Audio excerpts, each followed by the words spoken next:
Okay. Yeah, it's already past time.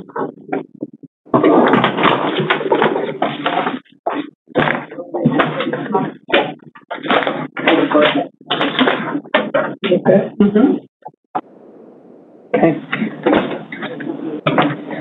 It is now 9:02 on the 29th day of March, 2021, and time for today's Board of County Commissioners hearing regarding the request by M&T Ranches LLC for a zoning map amendment.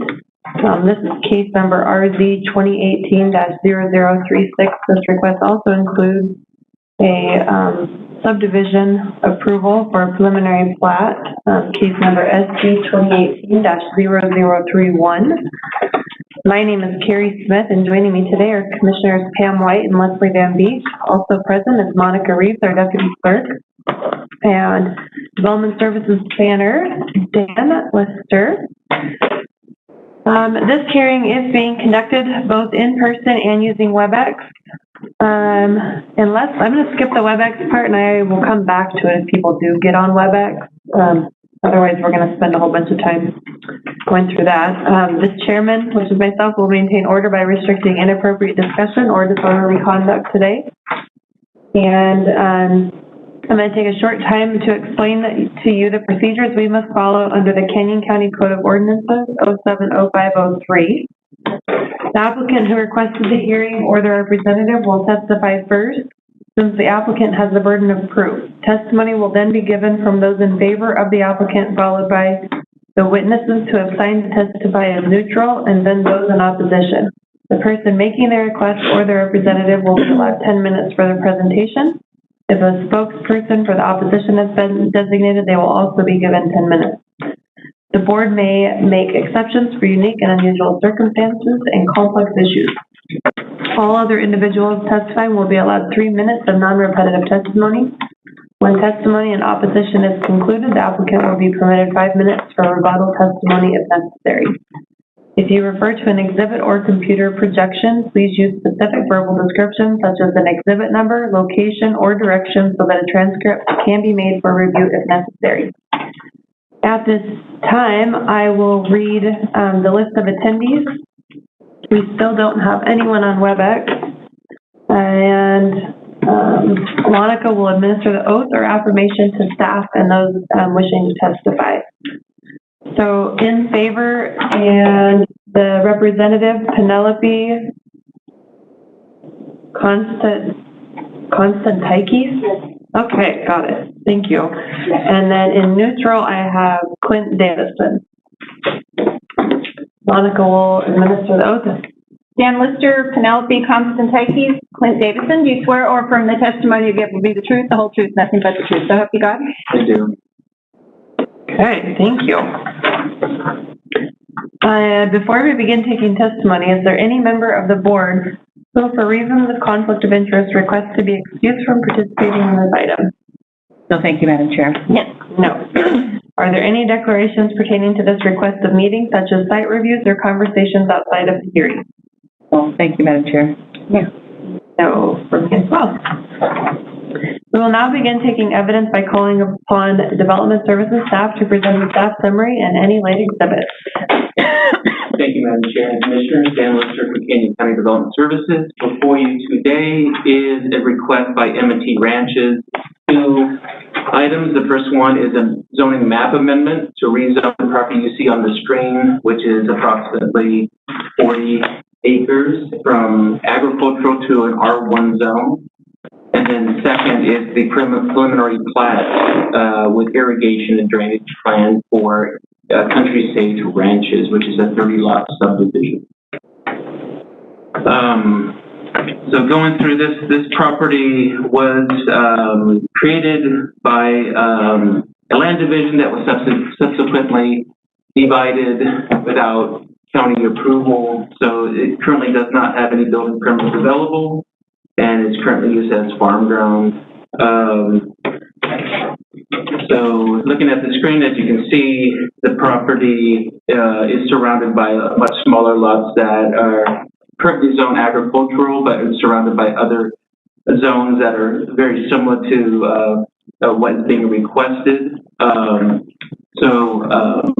Just to give an idea, to the north, there are a few little subdivisions, or not subdivisions, but land divisions that occurred through land division or conditional use permit. There's one subdivision right there on the northern side.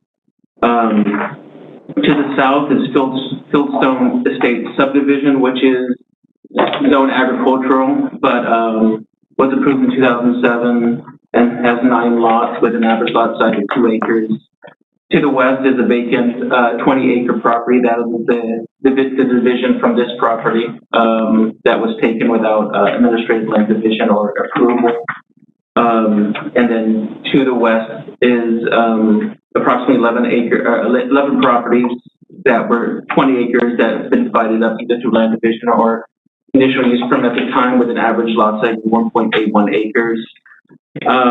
This property consists, in this area, just to give a good background, there is other similar zones in this area. One of them is Black Acres, and I'll show that on the screen. This one right here, that was zoned to R1.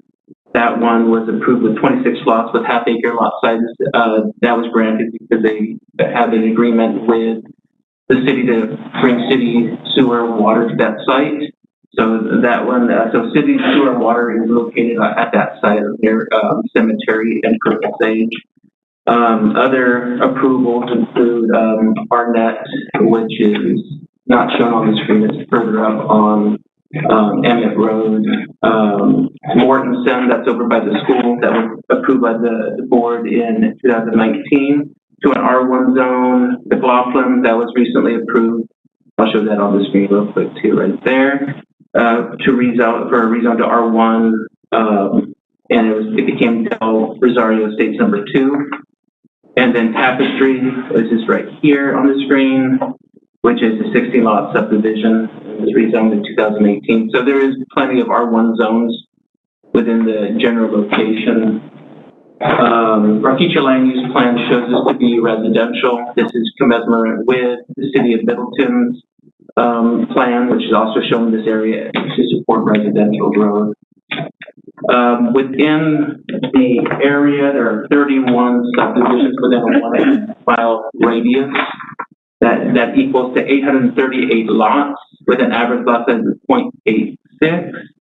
A good portion of those are located within the city of Middleton's jurisdiction, which is not that far away from the property, probably less than, I think I have it on my staff report, about 60 feet away. Slide here, the property consists of moderately suited soil and is considered prime farmland if irrigated. However, within a 1-mile radius, 23 properties are zoned RR, rural residential, and 30 properties are zoned R1. So,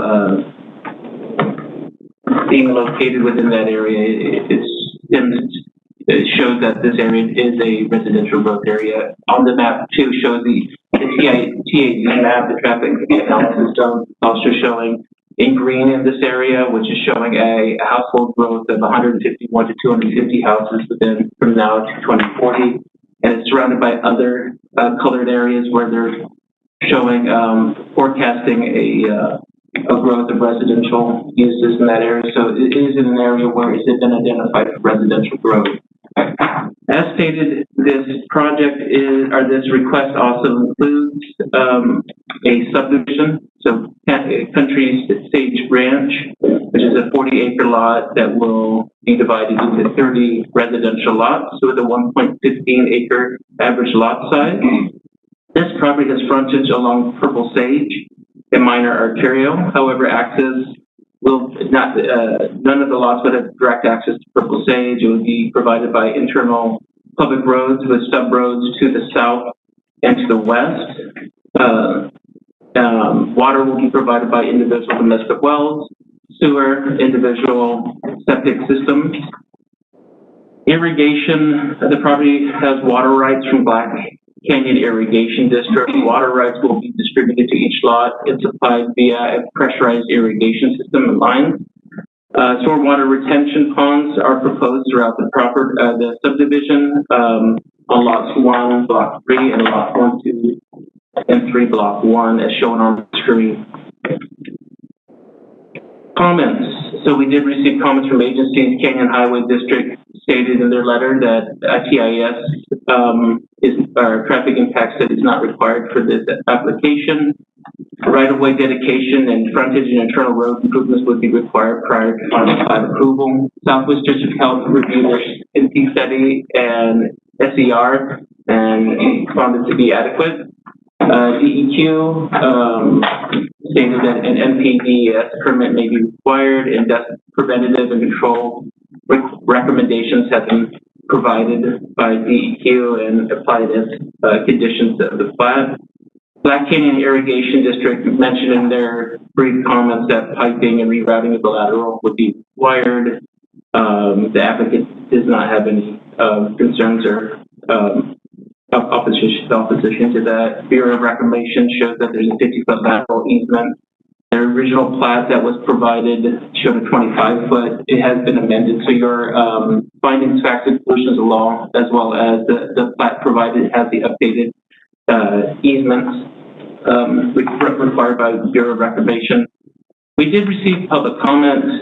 Jennifer Hughes of Hartley Lane had just general questions, but the letter had questions about perimeter fencing, if that would be required as part of the subdivision, exterior lighting plan to reduce light pollution, and they had questions about the developer.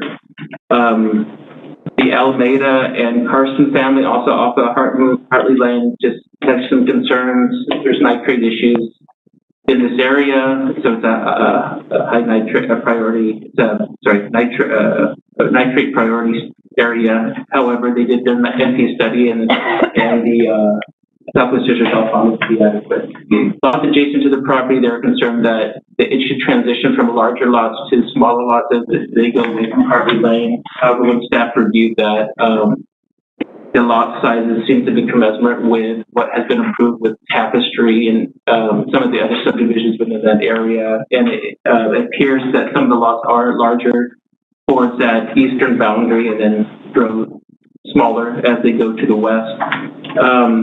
The letter does mention existing traffic issues in that area and just didn't say that this would is the cause of that, but it just said there's existing in that area, as I think the board knows that area has some traffic issues.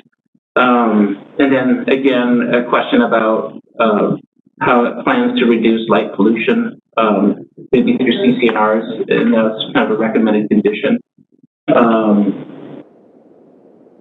So as stated in the staff report, this did go before the Planning and Zoning Commission on February 18th, 2021. The Planning and Zoning Commission recommended denial of the plat, but approval of the rezone. The reason for the denial of the plat is the commission found that the irrigation plans were not adequate. This is due to the easement information. They felt that that wasn't properly or adequately shown on the plat when they reviewed it. However, that has been fixed and shown on your plat as being corrected. And then also the lack of comments from Black Canyon Irrigation about their review. Staff has reached out to Black Canyon Irrigation. They had no further comments. And then the other thing that came up, which is, I think, it's becoming an issue, not an issue, but something that's been coming up often, is the traffic. So they also denied this because it doesn't have a traffic impact study, and they felt that this project is not, the project itself is not a traffic generator. However, the cumulative out there is not addressed, and they have no plans of how they're going to address it. So the Planning and Zoning Commission are having a hard time approving further rezones and subdivisions in this area without some type of identified traffic plan. And therefore, they denied the subdivision based on those items. However, staff is before today recommending approval of the rezone and also the preliminary plat with conditions. And the conditions are on the screen, are also in front of you in your SCOs. They're basically standard conditions we have added to plats in that location. Staff has not added any light pollution conditions or anything like that. I would leave that to the board to decide if they want to add anything like that. Staff just has to say they're not adding any improvements such as street lights or anything like that to this subdivision, so it would automatically reduce some of the lighting issues that would be typical to maybe some of the city lighting in that area that is required. And staff did not add anything about fencing. Staff looked around some of the subdivisions in that area and did not see any conditions in the past that would be added perimeter fencing in that area. And it's something that the homeowners have decided to decide on at the time of development. So staff did not add a condition to add it as part of the plat. And with that, this concludes staff's presentation. Thank you, Dan. Is there any landscaping proposed? To my understanding, no. My understanding, Middleton development within Middleton subdivisions, they do require exterior plating, or not plating, exterior landscaping. To the chair, correct. They in their jurisdiction, they do have landscaping requirements.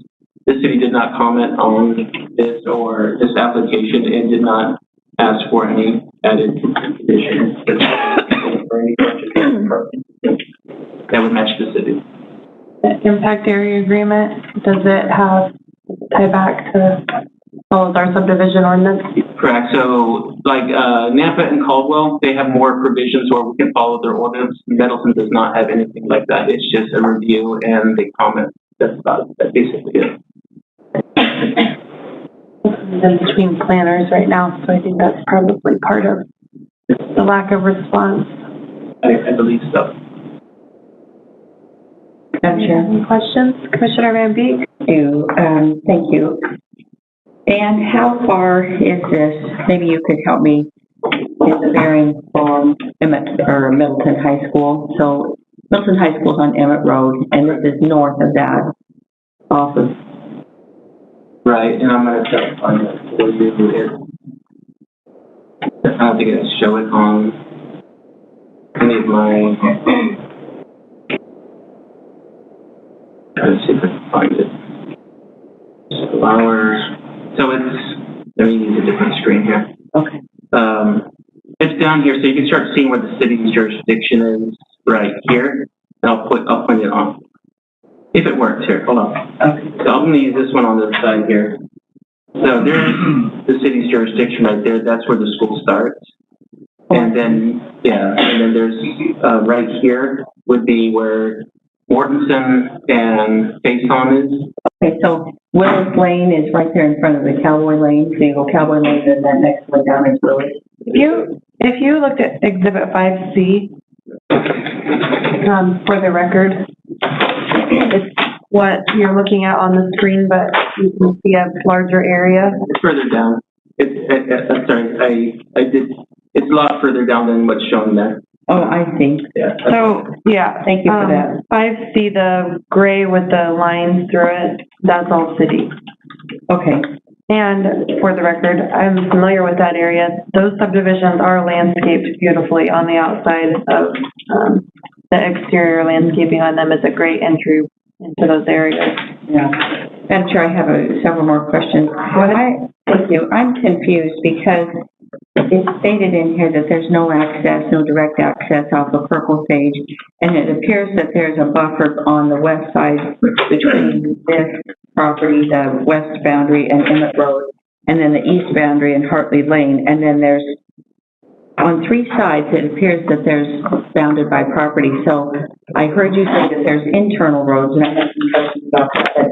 What is the access? You have a stub road, this Bolognese Street, but that's just a stub that goes nowhere, so. Correct. The main access is through Purple Sage. When we say no direct access, meaning no lots within that subdivision can have direct access to Purple Sage.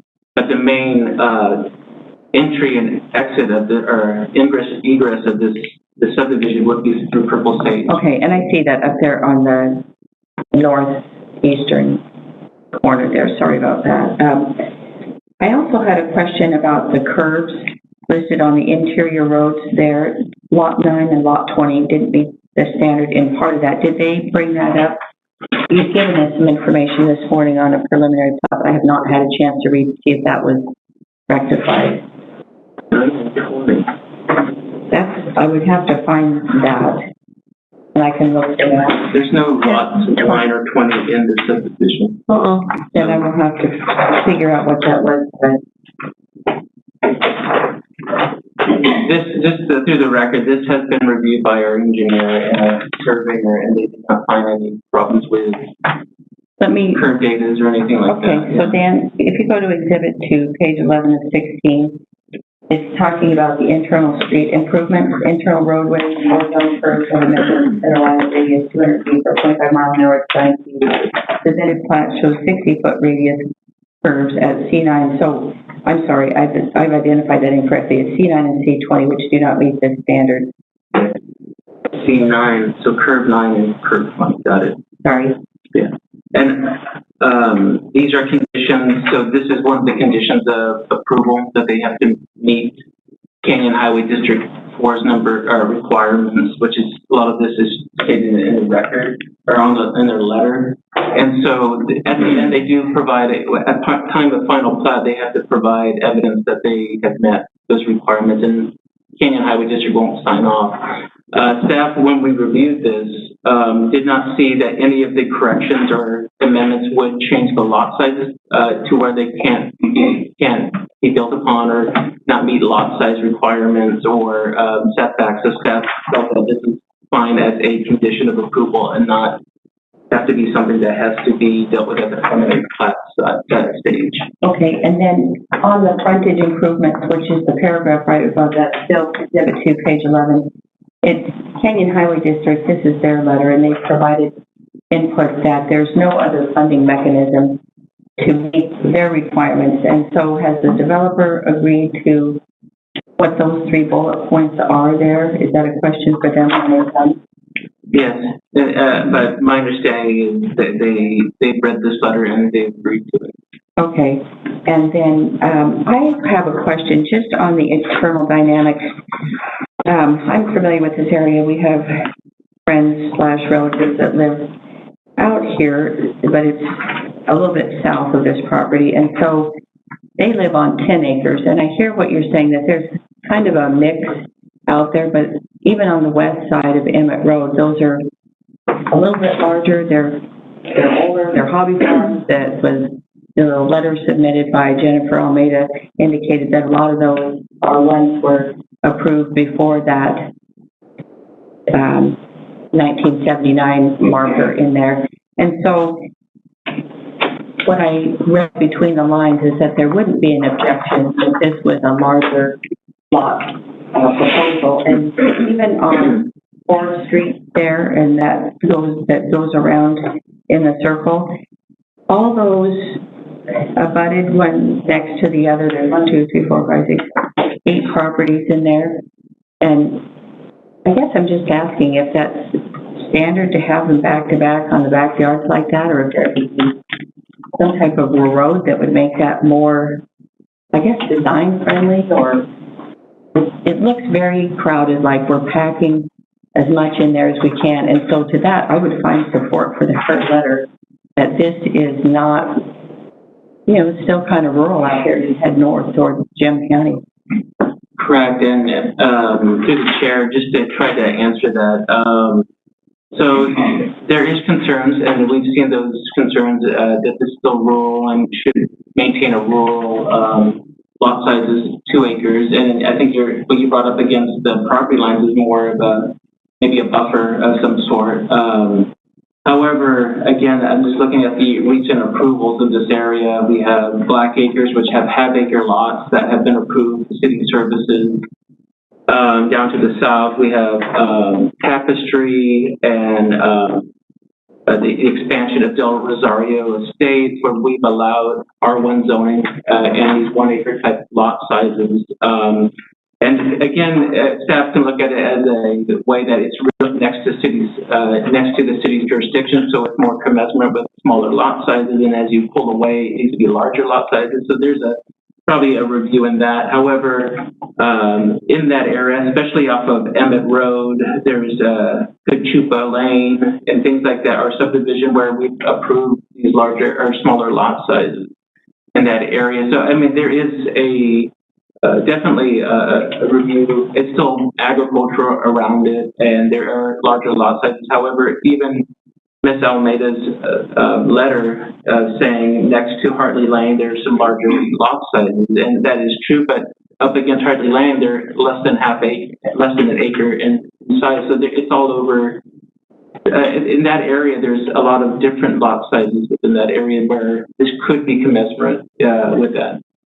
Can you confirm, the public right-of-ways, if they're proposing, is there curb gutter sidewalk included in this? No. Something that, per the code, we can require. I think if they're gonna be requesting this density, that would be a nice. I have another question, Madam Chair. I wanted to make sure, we've talked before about some of these rezones and the time limitations that they're supposed to commence.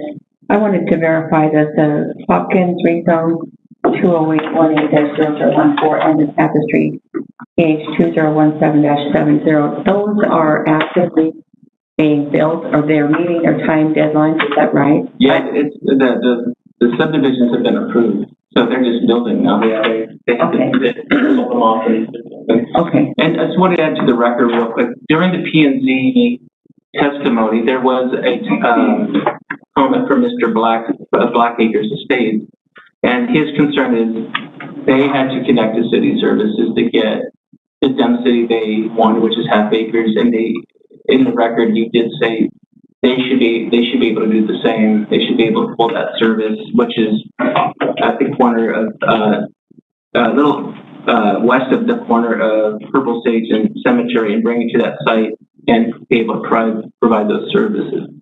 But that was his comment. I mean, he also owns property to the north, so he felt that this is also a direct attack to his larger land size to the north, and felt that services, especially in a nitrate area,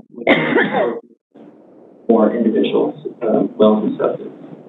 Thank you. And then, Madam Chair, Mr. Van Beek?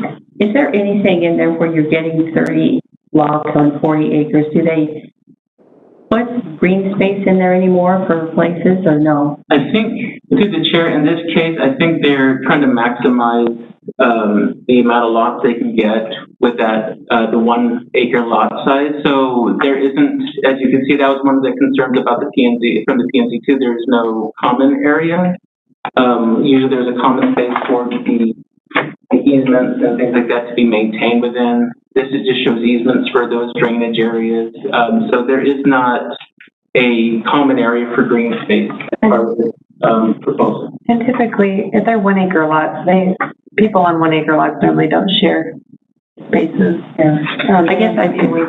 Here would and I appreciate that feedback on there. My concern is that because of the growth in Middleton, the Parks and Rec, the greater Parks and Rec, which is different than the city Parks and Rec, there's some battle for space for soccer fields playing. It's just a question on if we're going to concentrate, and this will be, I don't know if it's custom homes. We've had some requests that this not be like a first starter home. That's going to attract, I think, a higher population of kids. And, Middleton is fairly overloaded right now, and some that we have control over and some that we don't. That's why I think, with the proximity to the city and the school, curb gutter and sidewalks will be important for the future expansion into this area, especially with the other subdivision connectivity here. So we'll take their testimony on that. Okay.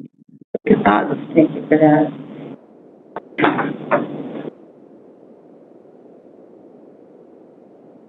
And then one more question on, this had an acronym, the BOR, and the objections for that. Can you address that, Dan?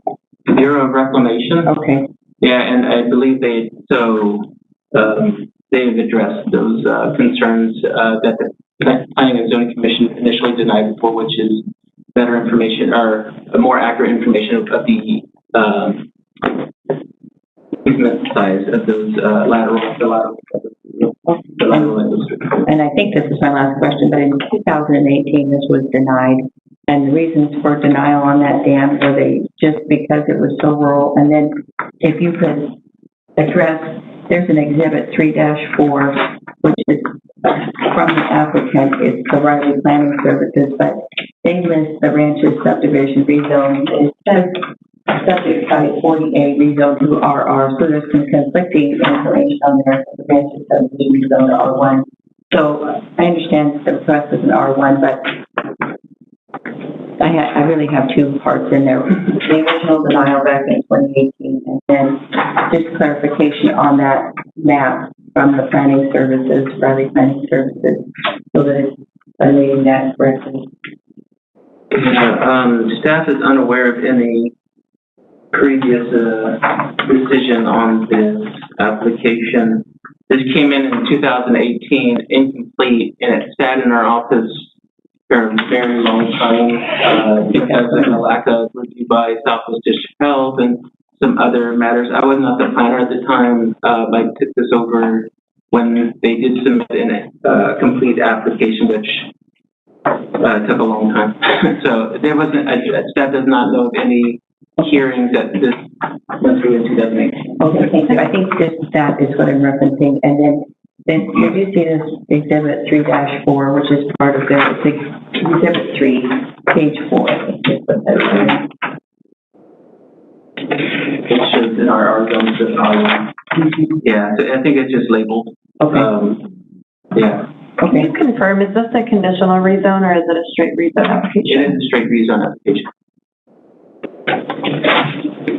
Personally, do not believe that you can attach conditions to a rezone. Is my interpretation of the ordinance. Chair, though, you can add conditions to the preliminary plat. Yes, you can. Yeah, so there's opportunity there. Yes. Lots of information. Thank you, Madam Chair. Thank you, Dan.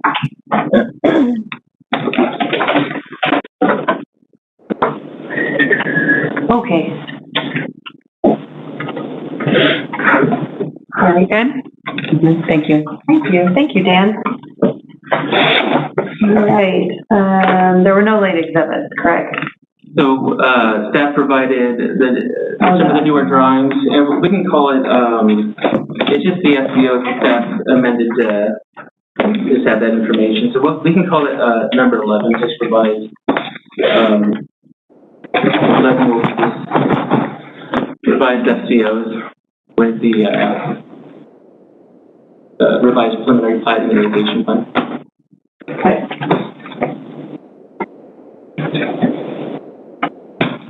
So, does anyone have any objections to any of the late exhibits before we enter them into the record? No, thank you, Madam Chair. Thanks for entering those into the record. Let the record show that those exhibits have been entered. All right. At this time, we'll begin taking testimony from the applicant or the representative. And if you have any exhibits that you'd like to share, you're good. All right. Please just state your name and address for the record, and I'll put my thing and sit down with you. Your floor now. Thank you, Madam Chair. Yours for the record, Melody Constance Hyping, Post Office Box 405, Ward CI 0827. It's arguable that frantic. I spent hours preparing my testimony and I get to the hearing. Everything flies out the window because there's so much discussion. Try to keep up. So if I don't address something that you have questions about, please let me know. I take as many notes as I can, and I'm always worried that I'll forget something. So, as stated, I'm here representing M2 Ranches for the rezone and preliminary plat for Country Stage Ranches. It is a 30 buildable lot subdivision on the South Plains Purple State Road. The subject site is in the Middleton area impact, and the Canyon County Comprehensive Plan designates this area as residential. Normally, I don't like to repeat information that's already in record, and some of that comes from spending 8.5 years on the board, like yourself, and I don't want to waste your time, Chair. But I would like to provide a brief overview and update you on some activities that have taken place since our P&D hearing. I don't have anything specific to add with regard to the rezone application, other than I just recently was here with a 1 acre lot subdivision about a mile to a mile and a half west of here. And that was rezoned to R1. It has 1 to 1.3 acre lot sizes. So there's a lot of activity identical to this subdivision in the vicinity of the site, including Westwood. If you have any specific questions about the NC study and the approval by Southwest Hotel or the Department of Environmental Quality, I'd be happy to answer those. We are planning on putting in extended treatment systems so that the nitrates are scrubbed out before the water enters the water table. We did go through a full review with Canyon Highway District, and I'm going to be a little bit hit and miss here, but I hope you'll be patient with me. I'm not sure that Canyon Highway District would want sidewalks in the subdivision. These are going to be public streets.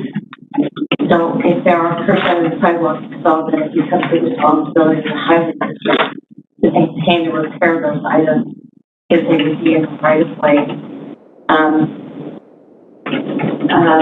It does seem, I understand the request, especially with potential students, but given the location of the site and the design of the site, I'm not sure that those items are really would be a benefit to the subdivision. Of course, we'll leave that up to your discretion. But again, I'm not sure Canyon Highway District, it was never addressed, so they never offered any comment. So anyhow, traffic. I want to talk about traffic. I was at ACHD plan for a long time, and I spent a lot of time doing traffic work. Purple Sage Road is classified as a minor arterial roadway. According to the thresholds that are applied by most transportation-related jurisdictions, this is a two-lane rural highway with essentially level terrain. Level of service C, which is good, is 9,000 vehicle trips a day. So we're at less than 2,000 vehicle trips based on the most recent traffic counts that I got from the district and Compass. I also checked on Compass. So Purple Sage is operating at probably level service A at this point in time. And it's hard to, if you're not really familiar with it and you don't handle traffic impact quite a bit or very often, the numbers seem to be awkward. But based on the commonly accepted transportation criteria thresholds that are used across the country, Purple Sage is not operating as a dangerous law. It's very much under the capacity one time. And we're adding additional right-of-way along the frontage of our road. We're being at Purple Sage. So there will be additional roadway added, and as subdivisions come along in this area, there'll be more and more right-of-way that's added and more street capacity that will be added by virtue of that additional road. So over time, Purple Sage will have the room to expand as needed. I could try not to get too lost in my testimony there. Let's see, where's my other sheet? So since the P&Z hearing, given the Planning and Zoning Commissioner's concerns with the Bureau of Reclamation and Black Canyon Irrigation District, I spoke with Sandra Ferguson, who's a realty specialist at the Bureau of Rec, and the project engineer and applicant have been working with Charles Hayes at Black Canyon Irrigation District. We bumped that easement width up to 50 feet, and it will, in the future, traverse each property line from the delivery facility that's about 3 lots out on that's shown on the screen. It'll traverse the eastern boundary, turn and go west, and reconnect where the original crossing occurs, where the lateral crosses on the Purple Bridge Road. So we've added the additional easement width, and the application to the Bureau of Rent and Black Canyon should go in today. Gotten all of our drawings updated, the application materials are prepared, all the engineer drawings are done, the application fee has been expired, and we're ready to go to take that next step in terms of lateral and easement width. Let's see. As I stated, the right-of-way width is now, or the easement width is now 50 feet. I did get some email correspondence from Ms. Alida and also a lady who lives directly east of our southeast corner. And she asked about lighting, she asked about light pollution, and a variety of other topics. I did answer both of them and provide them detailed response. The lighting that might occur with this subdivision will be at the behest of the fire department. They need to know where the driveways are, and they need to be able to see the addresses in order to serve. But no street lighting other than that is proposed with the subdivision. I've covered traffic issues again. I'd be happy to go back and cover that in more detail if you wish. Let's see, landscaping proposal. We didn't include any landscaping proposal because these lots are generous in size. An acre is the size of the lot, and it just drives impact or it drives a more detailed CCNRs and HOA, and it creates more expense for the homeowners. These are not, to the best of my knowledge, going to start with homes. I believe they're all going to be custom homes. That's the plan for the applicant. And the nice thing about that is open subdivisions where any quality builder can come and buy a lot really serves everyone's best interest.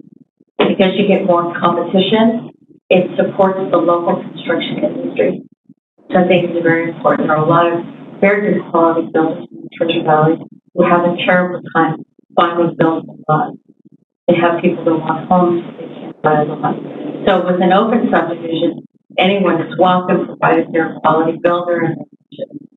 So this will have a nice variety of homes, and it'll support the construction industry.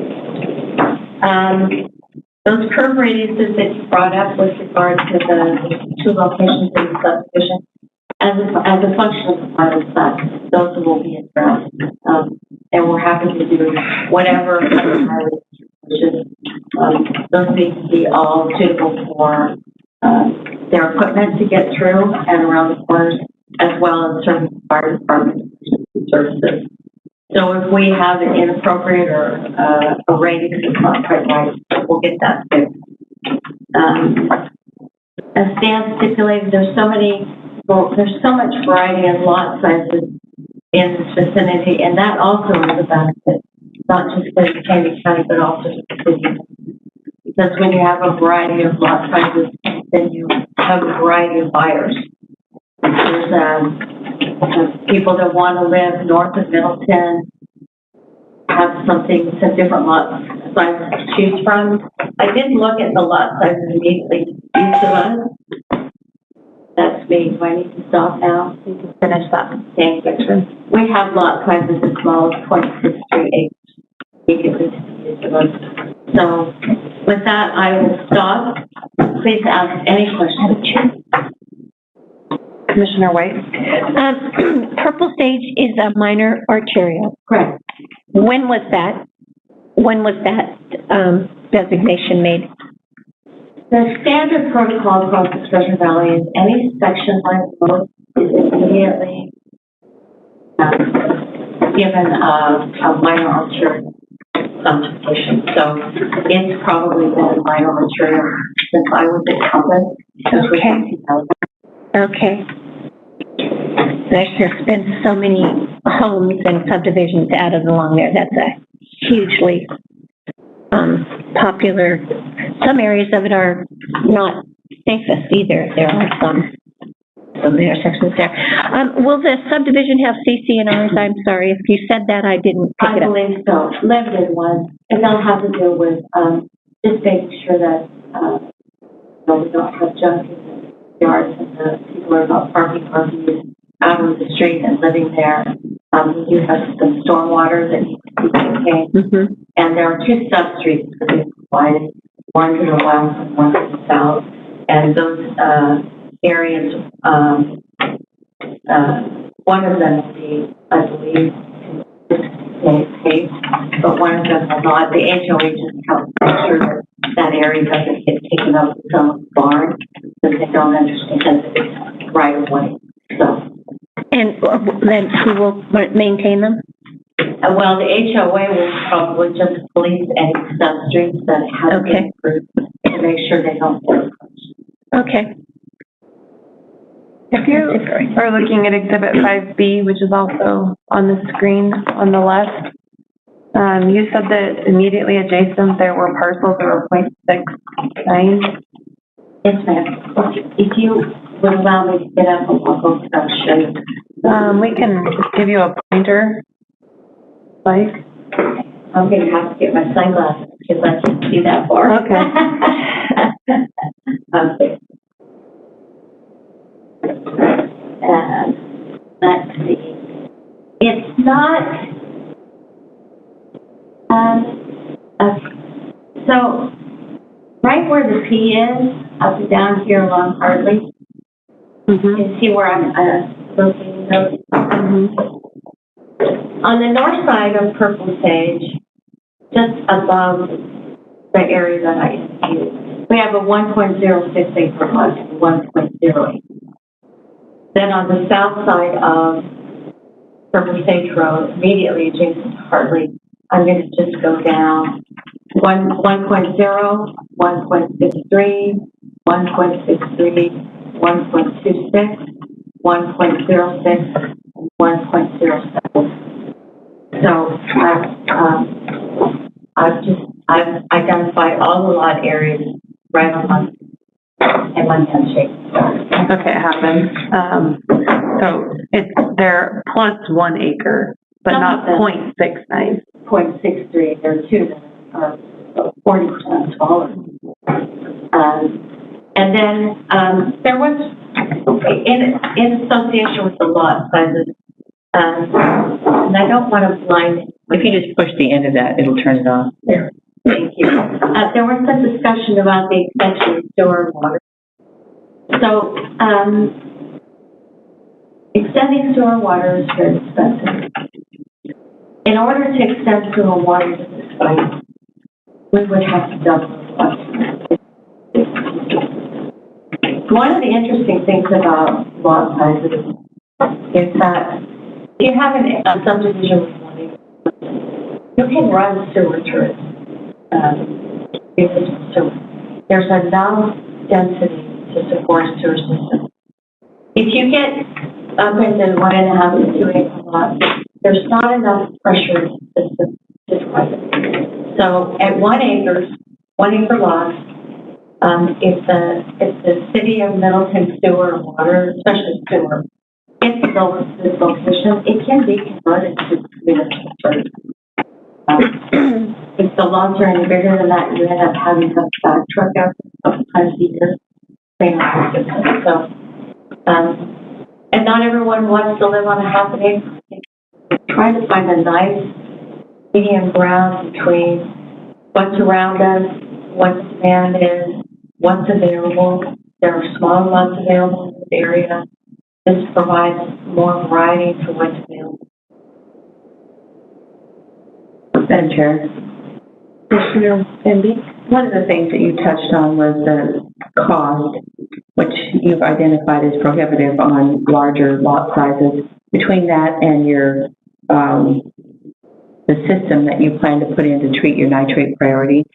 And so do you have a breakdown of the cost on that, the one system to treat that versus the cost of pulling sewer and water? And you have to be Madam Chair.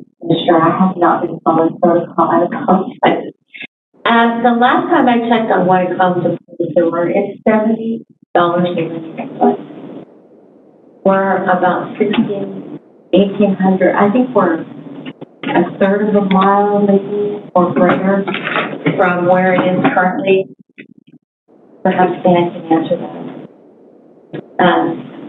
The extended treatment systems are about double what a standard septic system is. So I think we're getting close to somewhere around 15,000 for the septic systems for each of them.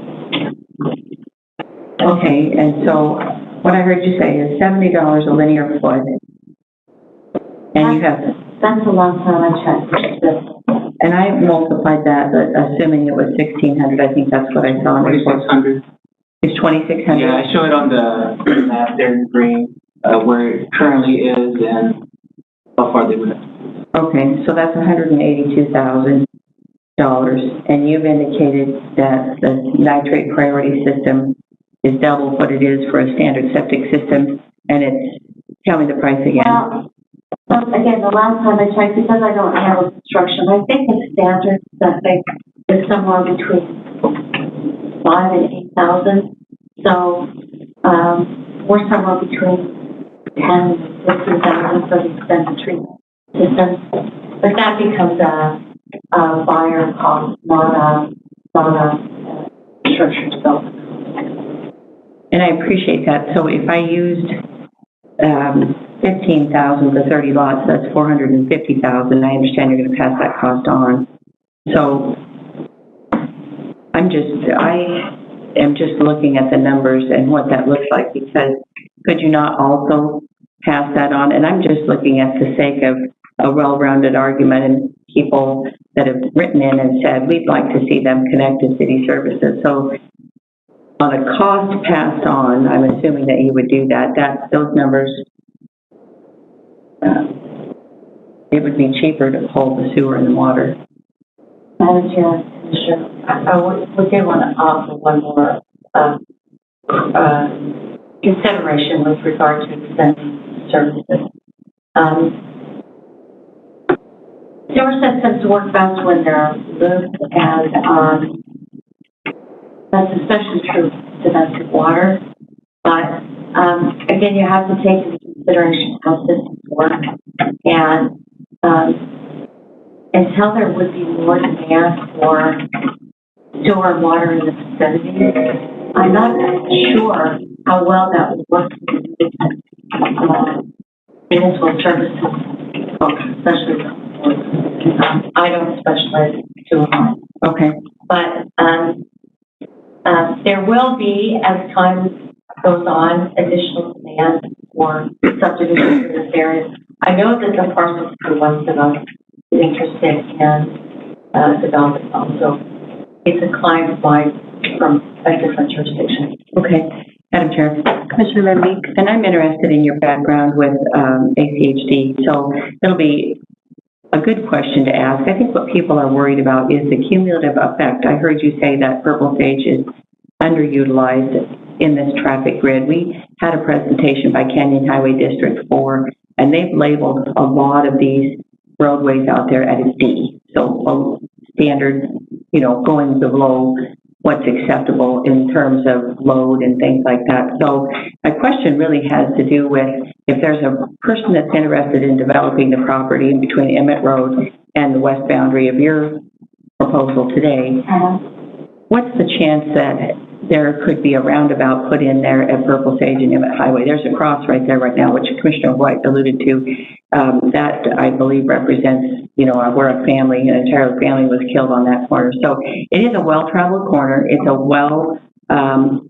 it's a main thoroughfare as an alternative to Highway 16 to Gem County, to the city of Emmett. So in the traffic load, we've got development happening on the west side of Emmett Road, and then now we have proposals on the east side. Just a lot of traffic that the pieces aren't coming together. So that's where I'd really like to use your expertise on the cumulative effect. What can that reasonably handle? And then is there any discussion on a way to make that traffic flow easier? Because right now, cross traffic does not stop at Purple Sage and Emmett Highway, and that If we add school-age kids in that, which is close proximity to the high school, that's going to be problematic, especially on a left-hand turn, if that's the access, if they're going down Emmett Road. And that would make the most sense unless the parents teach their kids to only make right-hand turns up to the high school. That's a long way around. Most of my transportation-related experience has to do with third generation rates and impact. But it sounds like that intersection needs to be a four-way stop at a minimum. Traffic circles certainly are a very common trend in the valley. They're being utilized quite a bit. The previous mayor of Middleton talked about traffic circles. I'm not sure quite how to answer you. The applicant doesn't have any opposition to traffic circle. They can't do road improvements on property that they own, obviously. So it sounds like, unfortunately, roadway development is reactive, not proactive. So what happens is you get a new subdivision like this that comes in, and it just adds an additional point of pressure.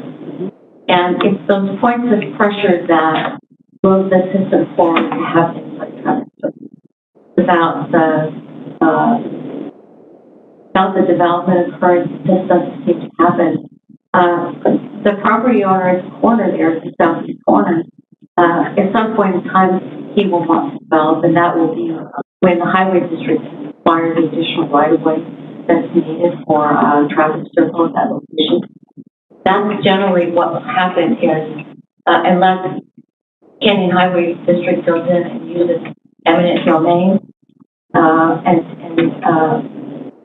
just takes the property and puts traffic circle. It won't happen, so that's one of those things where talking about the fact that road improvements tend to be reactive, not proactive, and we've all seen that with people roads. We can all look forward to that. We're providing stub streets because the highway district wants there to be essentially a collector roadway that runs along our west property line, which will occur when the property to the west of us does develop. So they're laying in the groundwork for an interior network within a mile. So Emmett, Hartley, Purple Sage, and whatever would be south of us.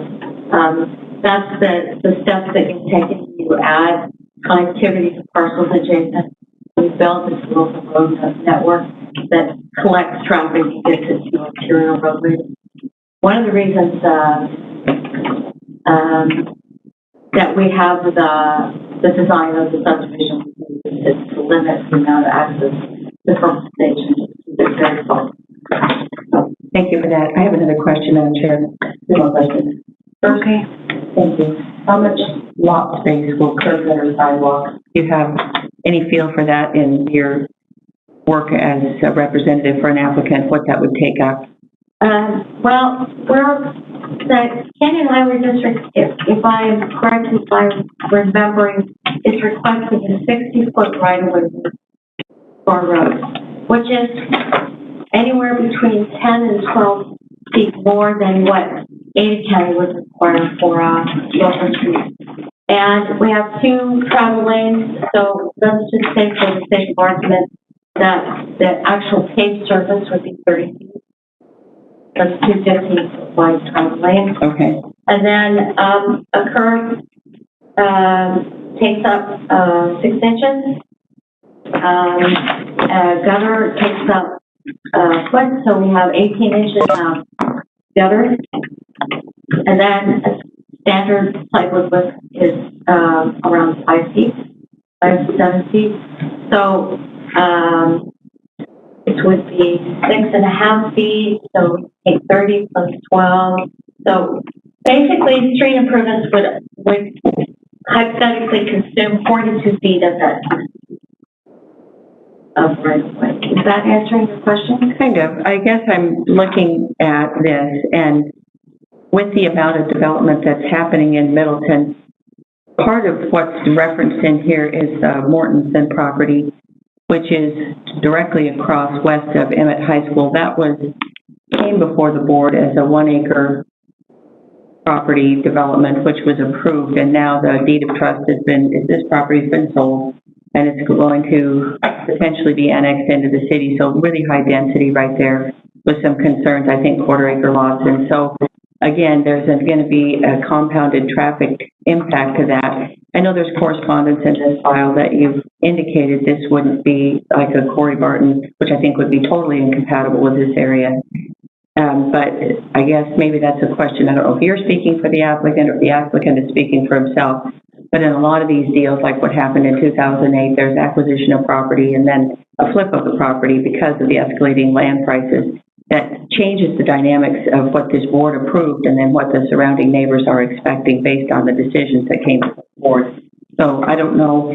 I've asked about the curb gutter sidewalk because if I look at the design of this, if there's a way to mitigate this for future inclusion into the city of Middleton that would make it more friendly with that, and it would force, I think, I don't know that for sure, but if you have a curb gutter sidewalk, and I'm not arguing for or against, I'm trying to talk that out, even in the middle sections here, where if a developer could make that so that there were walking paths through that instead of back-to-back backyards, that to me seems less desirable and more like a high-density first-time home than if you have streetlights, sidewalks, things like that, that provide some amenities that make it more,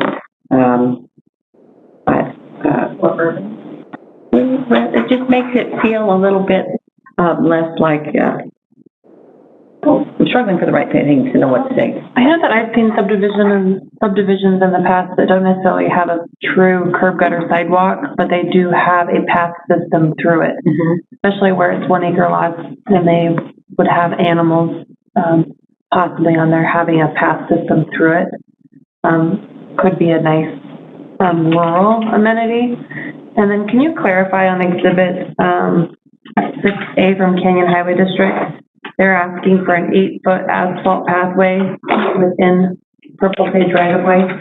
Is that something that is outside of the road right-of-way, and this would be something like one of those, like an area for a future path? It's on page 2, under Frontage Improvements, number 2. Construction of an 8-foot asphalt pathway within the Purple Page right-of-way, included in infrastructure and annexation agreement with Middleton. Okay, so as to the chair, as you know, Canyon Highway District 4 has an agreement with City of Middleton, so they do observe their requirements. And as part of that, I believe my last look at City of Middleton's pathway plans and things, there is a pathway proposed to here as well as a park. So again, without comments from Middleton, it would be kind of hard to see how that would be designed appropriately to meet their future uses. And then again, in our comp plan, we do encourage when we are approving low density, rural density to include things like an easement for future connectivity, things of that matter. We do want to, we do encourage the developer to look into ways to make sure connectivity to city services in the future or annexation path is viable. If that is, make sure that's available in the future for owners or that area to take, be a part of when it does come in the future. So, like Canyon Highway District noted, there's no funding mechanism for these improvements. So if we don't require them now, the taxpayer will pay for them. Right, and just through the chair, just to give an idea of the Black Acres one that was approved, where they brought over city services. I show on the screen where they brought services to and the extent to this site. With it came an agreement, obviously a deferral agreement with the city at the point the jurisdiction meets about the boundaries that they'll annex in, but also they had to pay the city impact fee, which per lot the developer had to pay that, and so they were able to show that either they're going to put on cemetery and Purple Sage either lights or a roundabout. So they gave a certain amount of land to provide for a roundabout, but also could be used for lights in the future. So it provided a mechanism where the city can get the developer to pay the city impact fees for that development. So there is benefits with working with the city and possibly looking at that center. Madam Chair. Really quick, cemetery and what was that subdivision? You can see that the corner cemetery and Purple Sage, that orange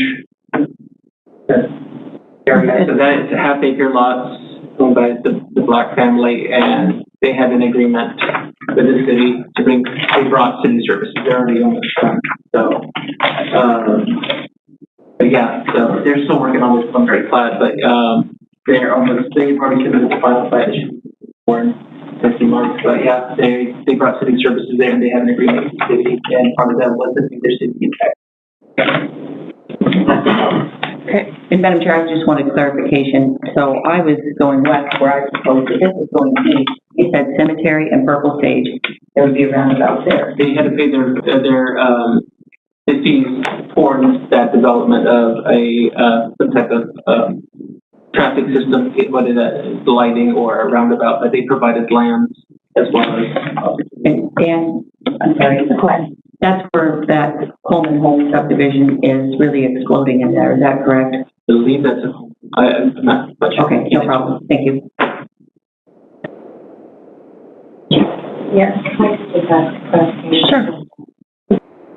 If I understood you correctly, part of the agreement with Middleton was the deferral of impact fees, and that they would be paid upon installation. Is that correct? No, they had to pay the impact fees. Okay. Now. Oh, Yeah. Annexation. So if you, What's your stance on, I think it's really important, and it's odd that we did not hear from the city of Middleton on this, and knowing, and giving them some professional courtesy that they have some turnover in staff. If we thought, I don't want to require something that isn't necessary for you, but I sure would like to get Canyon Highway District's comments on internal curb gutter sidewalk. Maybe it's a modified, just a pathway system, and then the pathway along Purple Sage. That definitely doesn't look included on the preliminary plat. So taking some time to get feedback on those items before they're required of you. Do you have any comment on? Madam Chair. Yes. Sure. There's all this sidebar that goes on. Sorry about that. The applicant is not opposed to putting in some. Okay. It's a good idea to have it on the stage. And an interior pathway, I don't think it's a problem either. Inside the right of way. Again, the curb gutter and sidewalk, if it's constructed as a right of way that is dedicated to the highway district, then they will be maintained. And their staff report says that they want a rural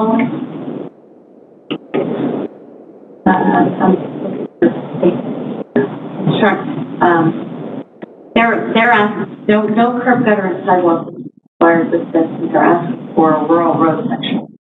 So there's different things you can do. You can add additional shoulder or walking area. Obviously, you need some slope on your shoulder so that it sheds water off the roadway down into the stormwater detention, which will run into the swale that will run along the roadway.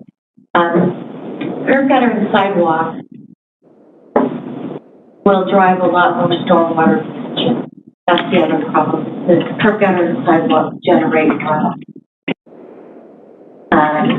And so if curb gutter and sidewalk was to be constructed in the subdivision, the stormwater detention requirements would escalate substantially. And since it's a public road, then the stormwater retention would hypothetically be located within the right-of-way, which would then give the Canyon Highway District another item that they have to own and maintain. So, go ahead. Madam Chair, I'm looking at Middleton's map right now for transportation use. So in this case, this property is within a teacher park designation. I don't know how they utilize that, but they do show roundabouts, future roundabouts on Hartley and on Emmett Road.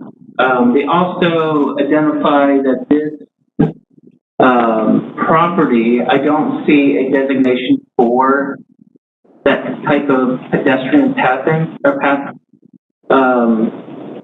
that the rest of the area around Hartley and Cemetery are showing. Their map shows future condition 6-foot bike lane and 8-foot pedestrian detached trail, but doesn't show it against Purple Sage. And I'm trying to find more information on that. But Can you tell us what you're referencing and then we'll enter that? yes, and I was going to try to pull it up on the screen. It's the City of Middleton's, the name of it here, transportation map.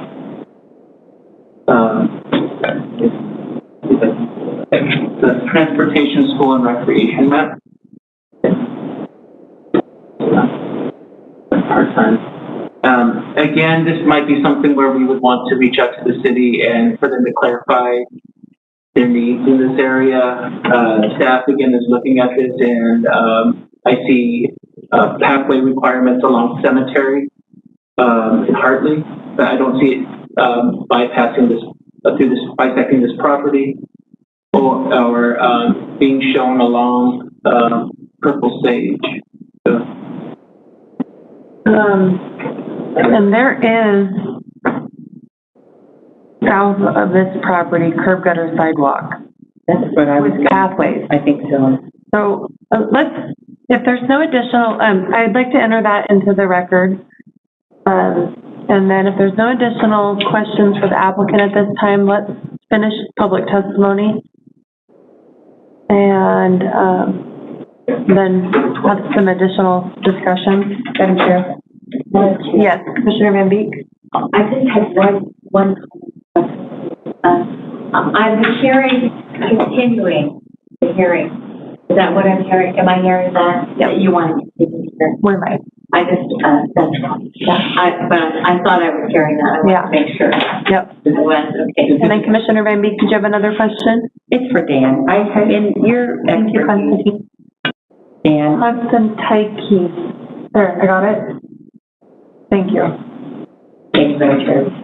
I have a question for you, given the size of this parcel, and the question that I asked the applicant, I'm not sure if I didn't hear it, or if it wasn't answered, if it wasn't understood, but if we were to have that internal system that would enhance this and be commensurate with what's happening south of this, would it take 1 lot, 2 lots? I mean, roads are considered lots, and so in that, how much lot designation would that consume? That's a great question. We'd have to look and see what that would really take, and if that would eat a lot, or if they would have to. Yeah, I mean, I'm assuming the more we ask regarding common area or designation for curb and sidewalk, it might eat a lot or two. And the impetus for saying that is to make it really kind of that transition area where we're still meeting the need for custom homes. That's what's out there that I saw that's been recent construction. It's south of this property, but those parcels, I mean, they could potentially be rezoned, but they're larger parcels and they are custom built. And so if you have that and there is a demand for custom homes because of the influx, to make this as nice of a presentation aesthetically and for mitigating that and creating transition zones. That's the basis of my question. And through the chair, just real quick, we've seen other ones near the city where they did not show curb, gutter, and sidewalk, or they did, like Faison, we'll take Faison subdivision that came before you. They are near the city, so they added the curb, gutter, and sidewalk, but they didn't have any landscaping plans or anything like that, but in their CC&R, they had provisions for landscaping, architectural review, design, and things like that. And in this case, that might be something that the board may want to consider, is that they provide or some type of agreement showing that they're going to have those measures within the subdivision. Madam Chair. Commissioner White? I kind of think, you alluded to something earlier, and that was about the entry of the subdivision. I think, to require something more at the entry of the subdivision, and then, with curb, gutter, and sidewalk inside, it keeps it a rural thing. I don't like that strip along the side, because that becomes just a weed thing that who takes care of it, and it becomes nobody. So if we require that they grass or landscape to the edge of the pavement on the streets in there, however that works with the water runoff, okay? But I would, rather than requiring curb, gutter, and sidewalk in this, because when you have curb, gutter, and sidewalk, it makes it difficult without the lighting, some issues there too. So, and they didn't want they want the night sky out in that area. So I would rather that the front part, the entries of the subdivision, we would require landscaping there, and that the name of the subdivision be there and everything. But inside, I personally don't, curb, gutter, and sidewalk. This is a very rural area still, and so I'd like just the grass or the landscaping if they have a flower bed or something like that. Through the chair, I just want to throw that out there. I know, I think the board may be considering tabling this to get maybe some city review on this before we move forward. But staff is going to ask to maybe consider the rezone at that time first, and maybe that can be approved in the preliminary plat if you're able to maybe add conditions to that. But it's something to throw out there. Madam Chair. Commissioner Ramby? And I do support additional discussion. I think it's important to know, thank you for bringing that forward, that the city of Middleton is in a period of transition. And I think comments from there are important. I wanted to jump back to what Dan referenced a few minutes ago, which was the Fandom Point subdivision. That's a smaller development. It's next to, bordered on the south by a private family development, which has very custom homes. It's very nice development. It doesn't have the street gutter sidewalk, but it's on a hillside that climbs right there before Emmett. And so the topography and what we do on future inclusion of the city, I think that's the $1 million question, is how we make this transition from a rural to potentially a city where this is like residential. So appreciate your input on that. Madam Chair? Yes, Commissioner White. The city of Middleton did not respond, and they were notified, correct? Correct. Problem is that they have turnover. Right. And it's been significant. So I think that's just a function of their staff is probably overwhelmed right at the moment. I'm still interested in their comments. I believe they have one planner right now. They're getting her up to speed. So And brand new. brand new, yeah. So it might be something staff would want to reach out to the mayor and they can cross over there and see what they think. Or even reach out to Bruce Bain, the public works director now, so just to get their purview. Let's move on to the next person in testifying, which is in the neutral category. Clint Davison, you are identified as neutral. And Thank you, first of all. Come up to the front. We have to keep you on the record. So do your name and address for the record. My name's Clint Davison. My address is 12621 Purple Sage Road, Middleton, Iowa. Thank you. I'd like to thank everybody for being here and for time, especially commissioners. I haven't listened to any of you before, but I recognize that you're well-knowledged and understand this process. I live right here. And I gotta keep you on the microphone for the public record. I'm sorry. But for the record, we see Can I where, use your pointer, please? yes, It's easier for me to see this one. that's good. I live right there, okay, in that corner. Yep. Purple Sage. And this proposal property is right next to it. I actually owned all three of these properties in the beginning, and I subdivided this one and sold those off back quite a while ago. And you are referencing Exhibit 5B for the record. Thank you. Keep going.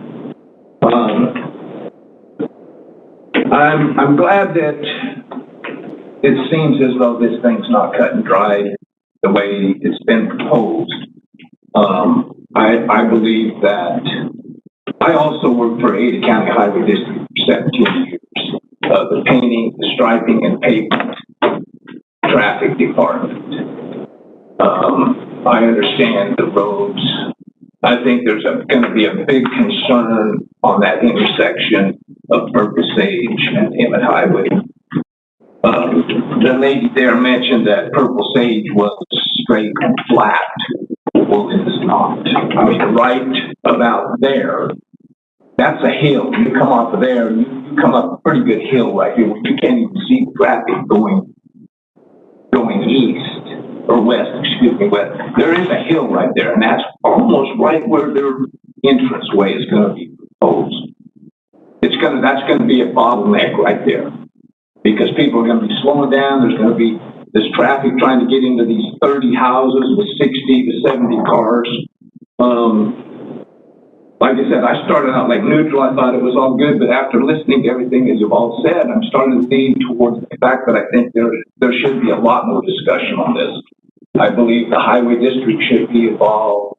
The city of Middleton, absolutely, if they're understaffed right now in a transition period, they need to be represented. These are just a few of my concerns. How much time do I actually have? About 15 seconds left. 15 seconds? Yeah. We've gone on for almost 2.5 hours, and I'm lucky to get 5 minutes here. Typically it's 3 minutes, but, you can have another minute. Keep going. Well, I've got questions that definitely on the irrigation part of it. My irrigation water comes in, right.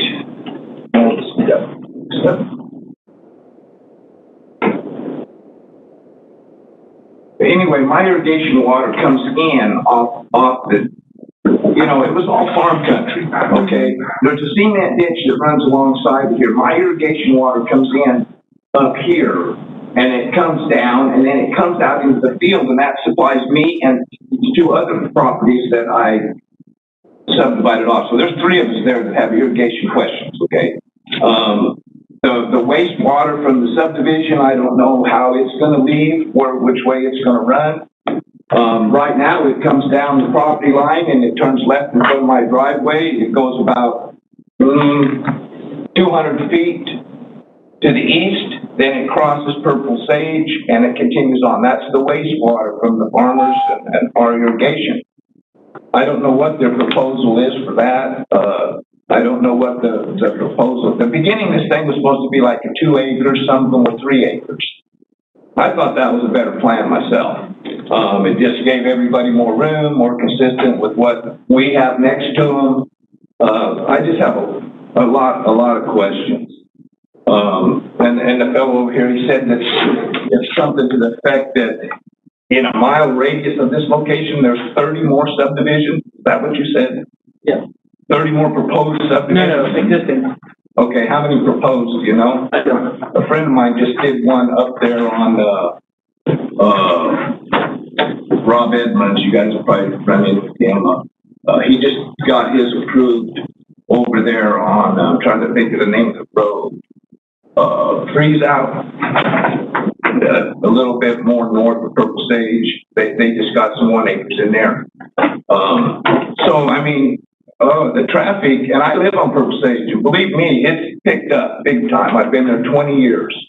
And that traffic is getting bad already. And with all these subdivisions, I think, you know, yeah, a roundabout moves more traffic than a stoplight. So, you know, those are good. But the way it's going to back up on Purple Sage, the way with that, I don't know. There's a lot of questions I think that just need to be answered. I'm glad that this is not concluded. I appreciate all of your comments and your suggestions. I feel like it's just the beginning of what's going on out there. And I would like to see you do it right the first time. You know, yeah, it might cost these people a little bit more money to do it right. But in the long run, it'll probably be better for them and everyone in the area. Madam Chair, question. Commissioner White? Mr. Davison, all three of your properties border Purple Sage, is that correct? 2 of them. Well, I only have one that does, but one I sold and one that does not. Okay, okay. And that your concern was with the irrigation because it comes down through there or runs through there and then crosses Purple Sage. Okay. Yeah, that's where all the waste irrigation water, you know, the excess. Okay. Yeah, right. Okay, this is the one I was looking for. That irrigation comes in right there. Okay, and this is all cement ditch on this side, and there's a roadway right there. It's a little ditch road. I don't know what's going to happen with that. I don't know. That's why it'd be nice if the irrigation district was actually here. I was heard that was an easement of the irrigation district. There's a road, a little road that comes down through here, and then it comes down here and back over to Hardway. Goes all the way through there. Okay. And there's some big irrigation boxes right there. But anyway, my water comes in right there.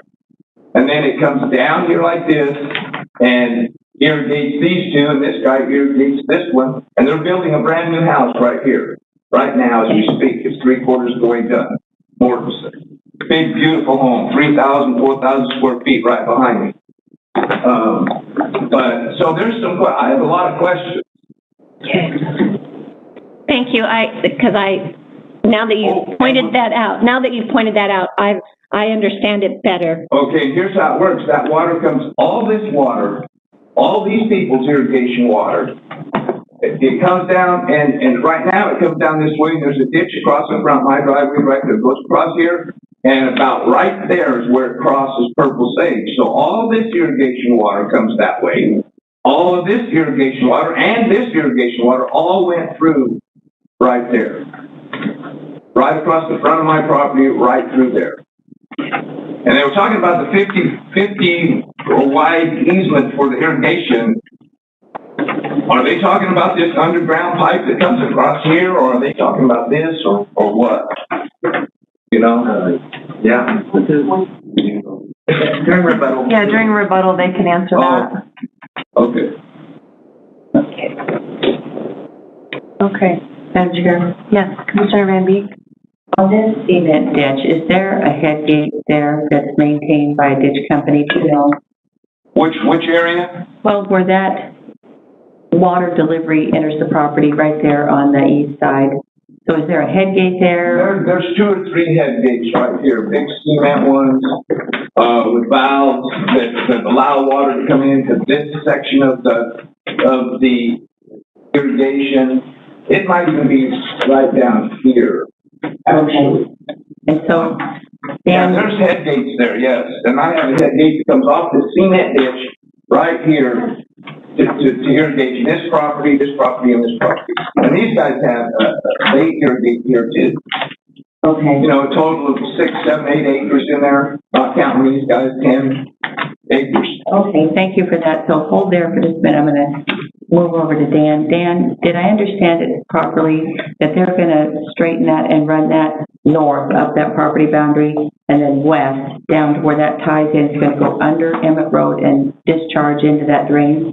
The plans show that lateral is going to be moved, relocated to the east boundary. Okay, which would make it potentially It's better. going to be piped. Okay. Yeah, so they have to do the improvements, and as you know, through state law, they cannot affect other users' water supply. So at the end, it will be reviewed and approved by Black Canyon Irrigation. And they did provide comment in this? Very small comment, but yes, they basically the comment says they talked to the developer, the applicant, and said what is going to be required, and that was the last conversation. Thank you, Dan. And thank you for your If I get that correct, they're talking about moving this pipeline to this east boundary right here? That's my understanding. Okay. And how are they gonna get all this water to go that way? I guess just have to repipe this too? This ditch in front of our property that catches all this water, this guy's water, they gotta go in there too? Do you have a concrete ditch that runs east and west that borders the northern property of your boundary? Is that what you're saying? It's not concrete, it's just a ditch. Okay, so you just have a dirt ditch there that But it's all been going this way. But now, all this water's from over here, all of this is gonna be coming here. They gotta get it over here then.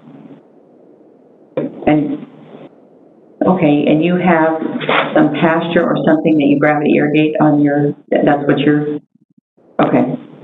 Yeah, and this guy here, this building, I wish he would have shown up, and some other people. I don't know, maybe they're not concerned about the irrigation water, but I sure am. Whiskey's for drinking, water's for piping. Okay. Any additional questions? That's the time. Thank you, Madam Chair. Thank you. Anyone entertain a 2-minute, recess? Madam Chair. Yes. I would like to have a recess also for a 2-minute break. Thank you. Thank you. We'll be right back.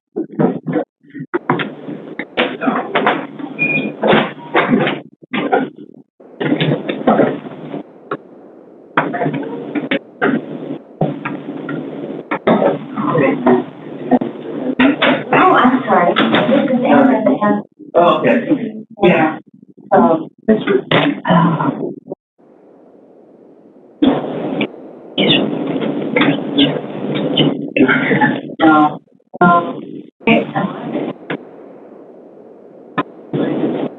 Is that my character? I didn't know the teacher.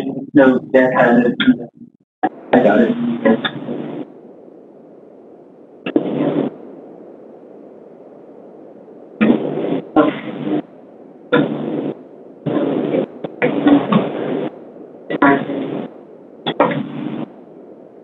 I'm forgetting. Why has it been here since 2018? well, it's not. Well, typically you will refund the money back, and that's when you have.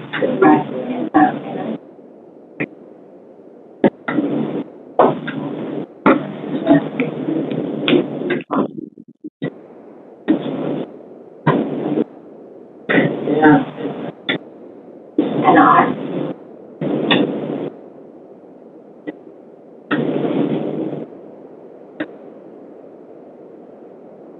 I think it's some of the other agencies there so far. Oh, it takes me.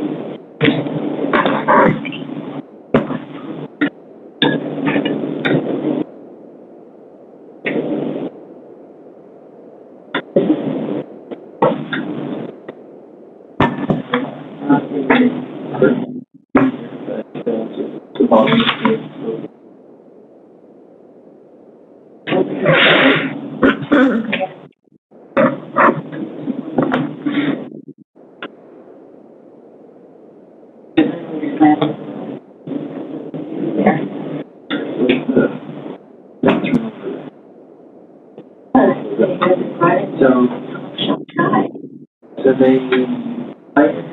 they just said that. Randall left. The Randall left works for them.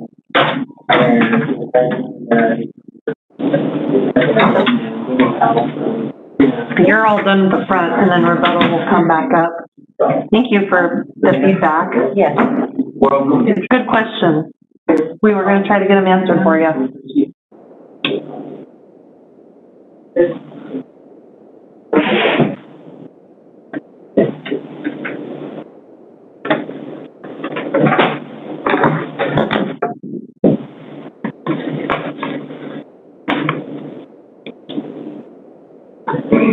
I think I'll stand up again, I'm sorry. Worst part of my job is sitting here all day, I say that, they hear it all the time, but.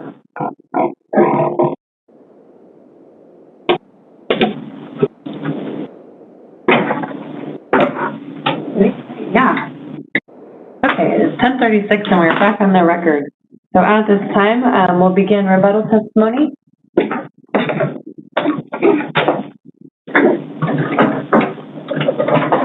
Madam Chairman, Commissioners, for the record, Melody Substitution, Post Office Box 405, Boise, Idaho 83701, representing.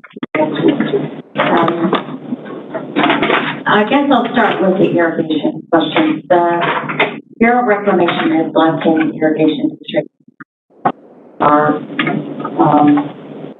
immovable forces when it comes to construction of, protection of, delivery of water. So the dirt ditch that delivers wastewater eastward and then northward, I understand, wastewater rights have just as much validity as regular irrigation water rights. So the applicant can improve on their property, which they're doing. They're going to run that lateral enclosed and tile it north and turn and go west. So it gets to the point where it crosses the road, as you can see on the map there. There will be a complete restructuring of the water delivery structure that's down about 2/3 of the way down. You can see the blue box on the line. That area, that delivery system is going to be restructured and improved. It'll be a vast improvement of what they have now. In terms of water delivery to Mr. Davidson's 3 lots, there'll be no change to any water delivery to the east or to the north. It's specifically prohibited by Idaho statute, it's not by anything else. I did want to point out that all 3 of Mr. Davidson's lots do take direct access to Purple Sage Road. The one in the bottom is the flag lot, and they all those lots will. Mr. Davidson takes direct lot access to Purple Sage. The other 2 probably will use the private road or whatever it is that they've installed along that. It shows on the assessor's map. So traffic. If there is in fact rolling terrain, and I have driven this section of road, the level of seat capacity drops from 9,000 vehicle trips per day to 8,000 trips per day. So there's not a lot of shift. If there is in fact a rolling terrain according to Compass, which is their capacity guidelines, they stipulate for the level of service to be 8,000 vehicle trips. And I realize that's a relative concept. But the road is operating as it should, I believe, and there's no alternative other than keeping it. So there isn't anything that I can personally do about who are not right. So in terms of visiting with the city of Middleton, sounds like a great idea. I spent time with my CEO there. I have actually been to Middleton and talked to them about this development in the past after the new mayor took seat. So why they didn't respond, I can't mention that. Let's see, what else? The Bureau of Reclamation, they're going to have an application and the fees and all the drawings. So any kind of additional comments from them will be a function of the process of the materials that are being submitted, the engineering drawings. So it might be some time before we have comments back, but it will be more of an engineering nature.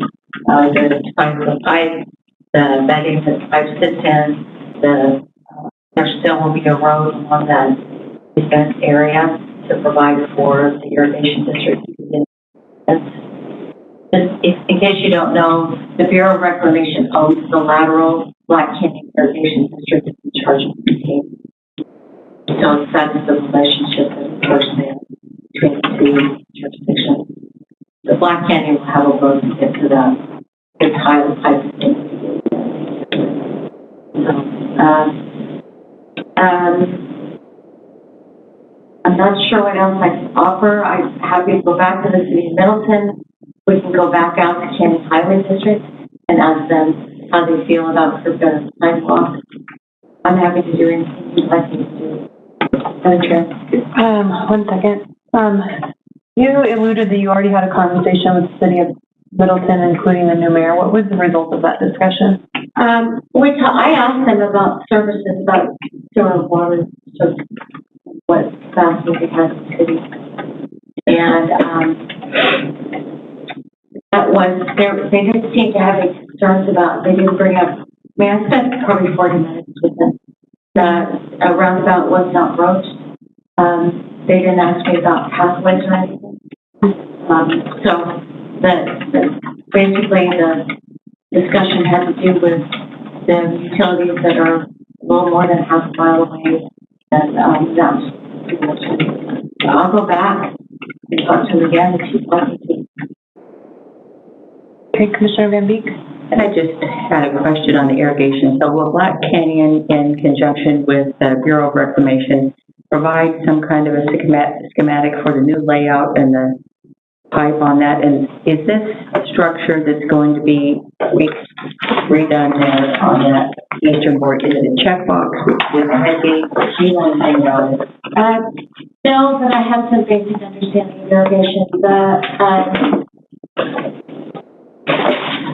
I'm sorry, there's so much content that goes on, sometimes I lose track.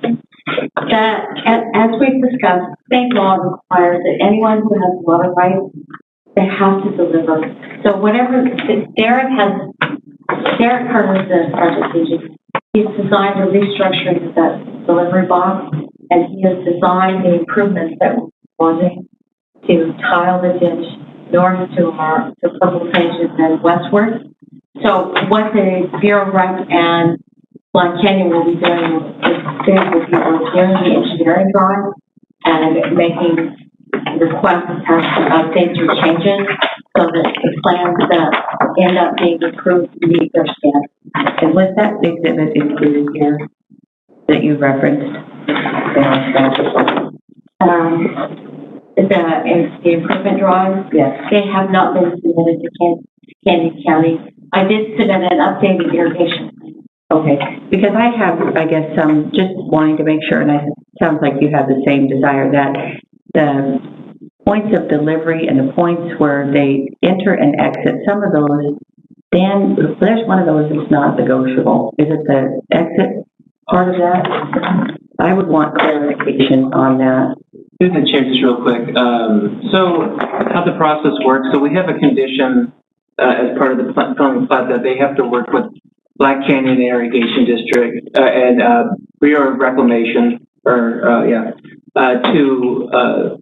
come up with a construction plan for this. So they come up with a final plan, and part of the construction plan is submitted at the final plat stage, where it's reviewed by our county engineer before they can even start constructing. So they make sure it meets all the requirements before we approve it, and they can start constructing the relocation of that lateral. And so at the end, it is something that is already approved by the state and the irrigation district. And I appreciate that, because what we're talking about still out here is ag ground. It is surrounded by some ag ground. So if it's tailwater we're talking about, I mean, the rights are the same. You can sell tailwater, you can do a lot of things with water. I just want to make sure that for people that want to continue farming north of this property, that their delivery is not interrupted and that they still, all that parts and pieces has to be well coordinated. Right. And it will. Okay. Yeah. Thank you. Madam Chair.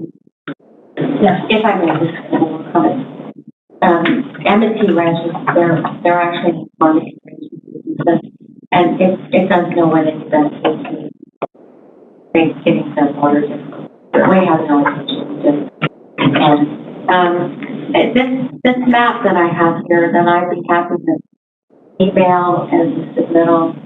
In 2019, the trip generation rate on Evans Road south of Purple Sage was 2,643 vehicle trips. I got the newest trip generation rates I could find. In 2017, there were 1,572 vehicle trips on Purple Sage Road, just east of Bennett Road. There aren't any newer counts available, but even if I multiply that by another 40, added another 40% on, we're still nowhere near that threshold. So I just want to emphasize that waiting, the delay that people have in getting out onto a public roadway, there has to be some reasonable expectation that you can't just immediately drive onto Purple Sage Road, no matter where you are and what time of day it is. Most transportation agencies do not include trip generating centers like schools as part of their hard trip generation or their traffic count rates, because those are 9 months out of the year. It's for an hour in the morning and an hour in the evening. It's a different kind of trip generator than standard trip generation from residential development. According to the Institute of Transportation Engineers, each of these residences will generate 10 vehicle trips in a 24-hour period, and that's 5 round trips, not 10 round trips, but 5 round trips. You leave your house and you go to the grocery store, that's 1 trip. You leave the grocery store and go home, that's 1 trip. So, and in the PM peak hour or in the AM peak hour, it will generate approximately 30 vehicle trips. So, the trip rates based on ITV, who is the definitive authority on trip rates or any kind of development, the trip generation in the subdivision is really. With that, I'd be happy to answer any questions you have. Okay, thank you. Actually, can you give a copy of what you were just looking at to Monica, and then we'll put that in as Exhibit 13 for the record? Am I right on my exhibit numbers? Yes. Okay. So we do need to recognize that there was 2 more exhibits added, Exhibit 12 and 13. Madam Chair, Commissioner Van Dee? I move that we accept the late exhibits identified as 12 and 13 as part of the record for RZ 2018-0036 and SD 2018-0031, M&T branches. Second. There is a motion and a second to accept the latest exhibits. Take a note for Monica.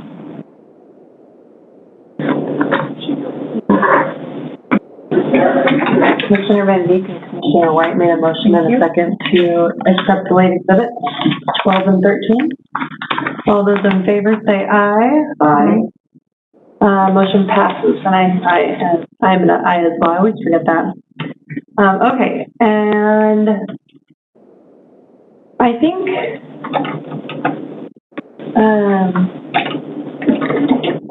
I'm going to ask for us to close public testimony related to the rezone and separate out the rezone request from the subdivision request. And can I have a discussion on that? Sure. Because there's a number of requested items from the city of Middleton, I was going to propose that we just left the public testimony open so that we didn't have to reopen in the event there was additional topics that were generated. So, we could do that. If you look at the rezone, I think that if we look at the, 8 findings, we can't make any conditions of approval related to, this zone request, so we would either need to find that it's, consistent with the area, et cetera, or it's not, and deny it. Everything that we are looking at would specifically be tied back to the subdivision, unless, you felt like the subdivision, via the rezone, would change the character of the area, potentially because of impacts on infrastructure, like roads. That might be a reason for denial, but I think that there was sufficient evidence presented, including Canyon Highway District, no significant impacts. Our finding might be contrary to the professionals. Okay, and can I ask another question related to that? In the comments that were received, and because of the age of the R1 subdivisions in this area, I guess I was wanting to have the board discussion on what it would look like. I know that these are 1 acre lots, some are a little bit bigger than that, but is there any tolerance for looking at 1.5 acres in there as a transition for that, not full 2 acres, that would still follow as an R1?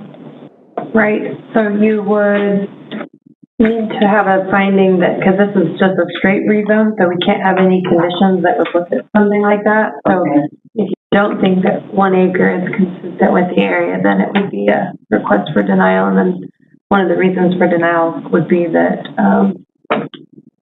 that's the 1 acre minimum lot size is inconsistent with the area. Okay, and in the discussion that we heard from the applicant, they're willing to look at some numbers, I guess, on what it would take in that exploration of information from the city of Middleton.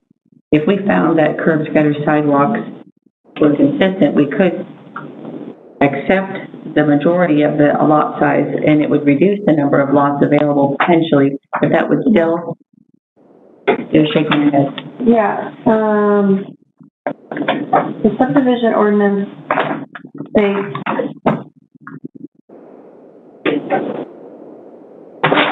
if you go to 71731 of the ordinance,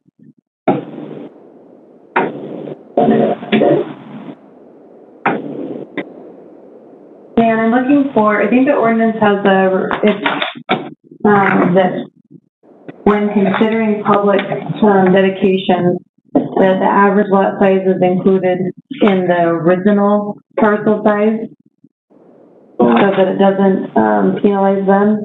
I just read it, and I gotta find it. I thought that was under our lot size requirement. Yeah, that's probably right.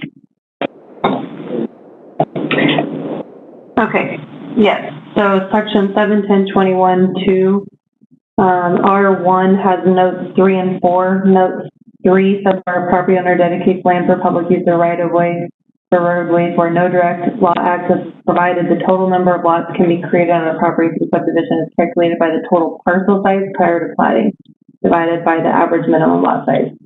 So the resulting lots and residential lots may result in a smaller lot size.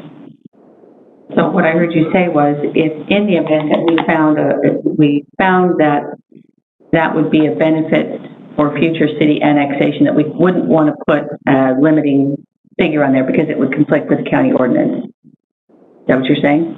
Yeah, it's a straight rezone, so we can't put any conditions on it. So potentially, where we can't restrict the lot size, if that finding were made that it was beneficial, it could result in a lot size being smaller than 1 acre. Yes. Okay. So less than 50%.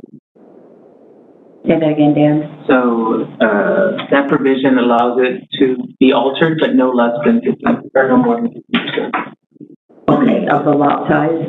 Oh, I see. Lot size, yeah. Okay, and for some of those, and Madam Chair, I have a question for Dan. You indicated. Well, Dan, How it's written is confusing, yeah. yeah, but that last sentence, the resulting lots and residential lots, okay, yeah, you're right. They have to get that middle half out, that the resulting lots may reduce the average minimum lot size by no more than 50%.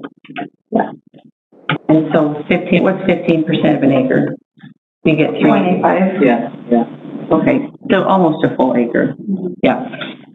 Dan, during your presentation of the staff report, I thought I understood you to say that the lots on the east side of the boundary for this property were larger than what was on the west, and I don't see that here. I see the lots on the east side is smaller. Can you clarify that for me in my mind if I heard that wrong? Correct, and that was a comment made by one of the neighbors, and that's my map, so I can show you. Using this map here, actually, I'll go to the next one, they actually show the data. You can see closer to the east boundary line, there are some 2-acre lots, and there's like a 6-acre to the south. But as it gets closer to Hartley Lane, it's actually smaller. You're looking at 1.5, and then what is not shown there, they're basically an acre to less than an acre in size. So you're not talking about what's actually in the proposed, the preliminary? Yeah, so in the preliminary plat, when looking at the lot sizes, the larger lot sizes are actually in the middle, the center, and there's a few larger ones to the southeast corner, but predominantly most of them are an acre to 1.1 acre in size. Okay, and so potentially, I'm looking at the developer's desire to come out and break even and make a profit on this, and so they would accommodate that if we had the curb guards. It would just reduce the lot size with potential to maintain the number of lots. You just would take, if the cumulative amount of that was 15% out of every lot that could accommodate that, then that would fit, correct? It's 15% of the average lot size of the subdivision. Oh, I see. So when you take the current, without any improvements, lot, 40 acres, whatever, the average lot size, you get 40 lots basically out of it. But when you take in the improvements, the internal roads and things like that count against it. Where it says in our code where it doesn't is if they're dedicating public right-of-way that has no direct access off Purple Sage in this case, we wouldn't count that against that area, but it wouldn't be all the internal roads. So we count those as part of the lot size. We have to get rid of the, so it does substantially. Belgian Way, Draft, and Halflinger are all counting against the average lot size? Is that what you're saying? We're saying that Purple Sage Road, there's a requirement for no direct access on the Purple Sage Road. Yes. So this exception for the note only excludes the area where there's no direct lot access. To the chair, it depends on how that's interpreted too. There's different interpretations of that. The internal road is a access right away. It's an access to Purple Sage. So in the past, we have not allowed that provision to work for this. It's when, let's just pretend Purple Sage Road and this lot on the east had Hartley Lane, and there was no roads proposed at all, but they wanted dedication. We would use that provision. But in the access to one of the roads, we wouldn't allow that exception. It's an interesting interpretation, but it's something that we can talk about after this. And Madam Chair?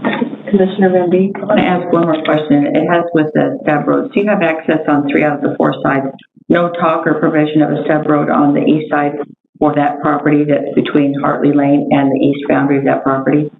Yeah, it's based on the potential of further development. Again, the lots to the east are 2 acres or less, where to the west and south, you're looking at 20-acre lots that have the potential to be developed in the near future. I see. Thank you for the clarification. We're going to have to chat about that interpretation, because, I mean, theoretically, the way I would interpret it, it would be 40, because the original parcel size was 40. But 81, so you'd get 40 parcels. And they're requesting how many? 30. So, There's a learning curve in there, for me at least. and an interpretation. I mean, yeah, it's a discussion. I'm comfortable moving forward with the rezone. It makes my heart sad that we're going to keep developing farm ground. And this is such a beautiful area for farming. But with the growth of Emmett High School,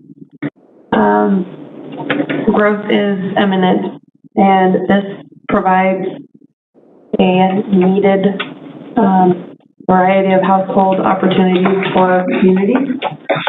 And I think that there's a lot of work to do on the subdivision, but I'm supportive of the rezone request. And I think that we can provide adequate findings and conclusions as presented by staff for approval of that request. So Personally, I would, like to see us close testimony on the rezone, but leave it open for the subdivision. Madam Chair, Commissioner Van Beek? thank you for your well-articulated comments. I move that we close public testimony on the rezone portion of case RZ 2018-0036. Second. There's a motion to close public testimony for RZ 2018-0036. All those in favor say aye. Aye. Any opposed? Motion passes. And then just let the record show that we're leaving public testimony open for the subdivision, and at the end we'll continue that to a date certain. So then at this time, based on the staff report, testimony, and exhibits we have received today, does the board have changes it would like to make to the recommended findings, conclusions, and order for the rezone?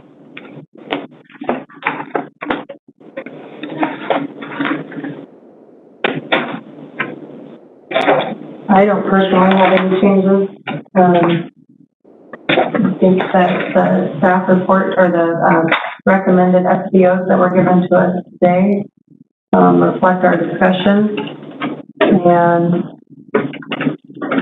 support the rezone to R1. And Madam Chair, can you direct traffic on this a little bit? Are we approving just the rezone or the rezone and the ordinance? We would be approving the rezone and the ordinance map amendment today. We need the ordinance first?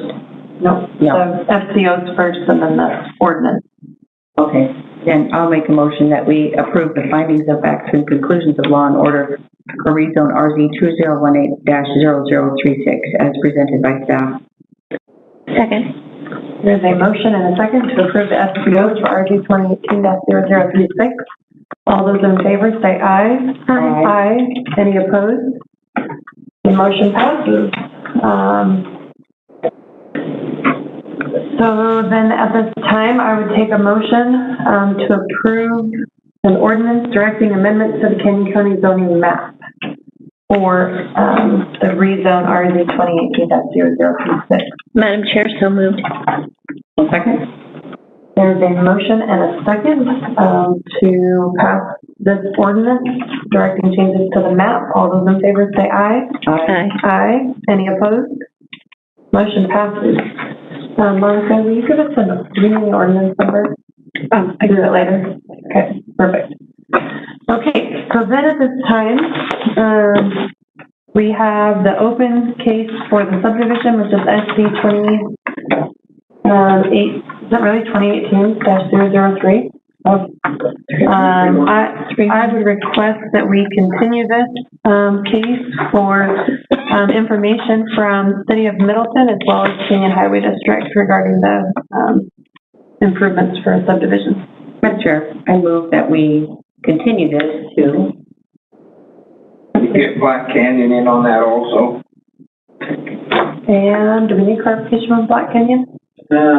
We already have comments, what they're gonna have to do, and so they're, through the chair, their plans show a proposal, and Black Canyon told them what, improvements would be required, so it would be something, the conditions already kind of monitor that and would provide proof of that, being done correctly. Can you visit with Clint at the end of this, in the process of that? Okay. Do you want 15 days, 30 days? It'll take that long, so 15 is fine.